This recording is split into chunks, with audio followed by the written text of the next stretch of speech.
Là, on va partir sur autre chose, complètement autre chose, quelque chose que j'affectionne énormément. Te regarde. Alors, les AirTag, c'est génial. Par contre, il y a un rebord. Des fois, tu cherches le serpent et tu oublies qu'il est là-haut. Et puis, tu mets la main et paf. Là, on est sur quelque chose de sympa qui est en reproduction.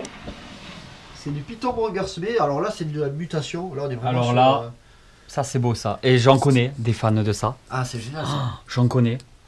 Et ici, on a beaucoup de curtus Brettensini et Brongersmé. On travaille de la localité, de la mutation et de la sélection aussi. Et donc là, c'est un mâle Matrix, Super Matrix, donc on appelle ça de l'ivory, avec une femelle albinos témoin. Parce qu'il y a deux types d'albinos, le T+, et le témoin. Oui. Donc ça, c'est un couple. Si vous voulez voir vraiment des choses comme ça tout le temps, passez le voir sur sa chaîne YouTube. Je mets tous les liens dans la description. Ça pourrait vraiment vous intéresser. Venez, je vous expliquerai aussi ce que c'est, le T+, le témoin, etc. etc. On parle autant Là, tu viens de perdre des abonnés là. On parle autant génétique que localité, que sélection. Enfin voilà, moi je suis passionné par tout. Hein. Ça, c'est le Python curtus. C'est un mâle. Alors. Pourquoi il a cette couleur là? Ils sont noirs, en fait. Non. Alors lui, non, il n'est pas en mu, il a mué la semaine dernière. Mais c'est mutation génétique, il est pas naturel. Non, c'est naturel. C'est ce qu'il y a de plus naturel sur cette espèce. D'accord. Par contre, c'est la première fois que j'en vois un aussi foncé. Totalement terrestre. Tu vois, les femelles sont plus foncées. D'accord. Et plus grosses. C'est totalement beau. terrestre. Juste, ils ont une sale réputation de mordeur. Alors, par contre, c'est très puissant. C'est le serpent pour moi. Bon, on oublie les moulures. C'est le serpent qui a la frappe la plus puissante de l'élevage. Ça va pas te chercher loin. Par contre, ça va vraiment. En fait, c'est comme du Brongersmé, c'est la même chose. Tu vois, on les approche différemment. À partir du moment où on les approche, c'est sûr que si je l'attrape comme un bois, comme ça ou autre, là, je vais me faire. Mais en fait, il faut vraiment les prévenir comme ça, prendre par le dessous, c'est les animaux qui subissent leur poids, et on le lève tranquillement. Oui, surtout les animaux comme ça, quoi. Ça. Qui sont Ça quand souffle même tout le assez temps, trapus. par contre. Tout le temps, mais c'est pas pour autant qu'il va me mordre. Et tu vois, eux, on pourrait penser qu'ils sont maigres, parce que tu vois l'épine dorsale. Oui. En fait, au contraire, il faut la voir. Si tu la vois pas, c'est qu'il est obèse. Parce qu'ils ont une crête dorsale beaucoup plus prolongée que n'importe quel python. D'accord. C'est strictement terrestre, ça ne grimpe pas. C'est le seul serpent aussi, avec le Brongersmé et le Brettensini, capable de se propulser en l'air pour attraper une proie qui passe au-dessus. Il se décolle du sol pour pouvoir choper. Ouais, il a quand même une sacrée détente. C'est ça. Et pourtant, tu vois, c'est pas des serpents. En fait, c'est le genre de serpent qui va pas bouger beaucoup, mais s'il y a une proie qui passe, il faut pas qu'il la loupe. C'est ça. D'accord. Par contre, pareil, ces serpents qui sont vachement sujets à la constipation, tu vois, on voit que c'est un mâle. Regarde. Tu vois là? Ouais. Je sais pas si on va le voir. Si, on va le voir. C'est ce qu'on appelle le sperme, hein, tout simplement. Parce que il avait une femelle avec lui la semaine dernière, là je lui ai retiré. Il nous a laissé du sperme. On peut pas prendre un mouchoir comme tous les adolescents? Je vais te montrer notre Brongersmé. Alors elle est un petit peu finote parce qu'elle a pondu il n'y a pas très longtemps, elle est en train de reprendre. Donc ça c'est de la sélection. Normalement un Brongersmé c'est pas aussi rouge. Hein. Là c'est de la sélection. Il est sublime. Ouais. Moi ça j'adore ce côté un peu rouge, un peu brique peut-être. C'est ça, ouais. Et encore que là elle va pas tarder à muer, sa mue d'après-ponte, tu vois elle est séchée quoi.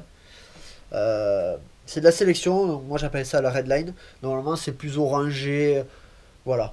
Et moi en fait je sélectionne les spécimens, je prends les plus rouges, je fais reproduire pour toujours avoir plus rouge, plus rouge. C'est pas de la mutation, donc on va pas pousser le vice loin, en fait c'est de la sélection. C'est juste de la sélection. C'est ça, on prend les plus beaux. Faut vraiment pas confondre les deux, c'est très important.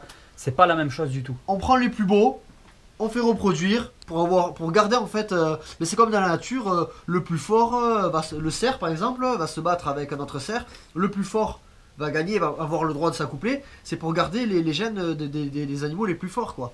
Ouais, la nature est super bien faite. Hein. Et là on fait un petit peu pareil sauf que... sur la beauté.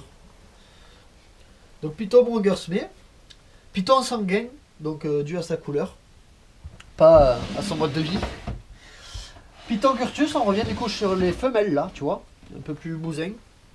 Alors elle est magnifique et on voit bien la colonne. Et ouais. Comme il faut tu la disais. voir. Souvent, malheureusement, les gens qui connaissent pas cette espèce, ils voient, quand ils la voient déjà, ils disent soit elle est obèse, soit elle est maigre. Parce que, bah, du coup, ça porte à confusion en fait. Ça. Elle a tout d'un serpent obèse et ça. on voit la colonne comme les serpents maigres. C'est ça, t'as pas de gras, c'est vraiment zéro gras. Ouais, c'est du costaud là. Ah ouais, c'est... Il doit y avoir de quoi bouffer là-dedans. Hein. Oui. Parce qu'il y en a l'air de rien qui bouffent les serpents, donc je me dis un truc comme ça quand même, ça fait un beau steak. Hein. Ça vit sur des petites îles, mon avis, ils doivent se faire bouffer. Ouais, ils doivent se faire bouffer. Ouais. Et je vais te montrer du coup la dernière femelle aussi. Alors je vais te dire un truc. Alors ils sont souvent, je précise, dans des racks et non dans des gros terrariums parce que justement c'est des espèces, comme tu disais, qui bougent très peu Vraiment jamais, parce que moi j'avais entendu dire, je sais pas si c'est vrai, je suis pas capacitaire, j'avais entendu dire qu'ils pouvaient rester, mettons, même 3 semaines au même endroit sans vraiment L'année, bouger. ça peut rester l'année. D'ailleurs, ils ont une particularité, c'est qu'ils stockent vachement leur sel.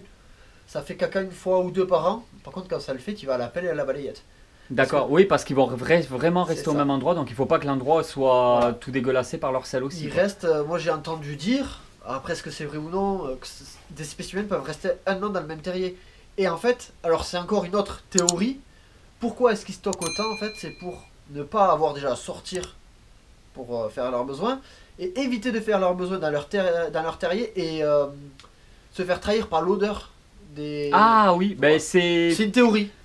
c'est des théories, mais des théories qui se... Ça se vaut, voilà, c'est des théories qui semblent logiques. Quoi. En tout cas, moi je vois les adultes, les jeunes font caca un peu plus souvent. Les adultes, c'est une ou deux fois par an, hein. Mais par contre, quand tu rentres dans la pièce, tu le sais, tu le sens de suite et tu vas à la pelle et à la Mais balayette. après, quoi. les jeunes vont grandir plus vite et vont pouvoir peut-être changer C'est ça. d'endroit aussi plus souvent. Et oui, et ils ont besoin de s'alimenter plus souvent, etc. Et puis ils sont sujets aux proies, donc voilà.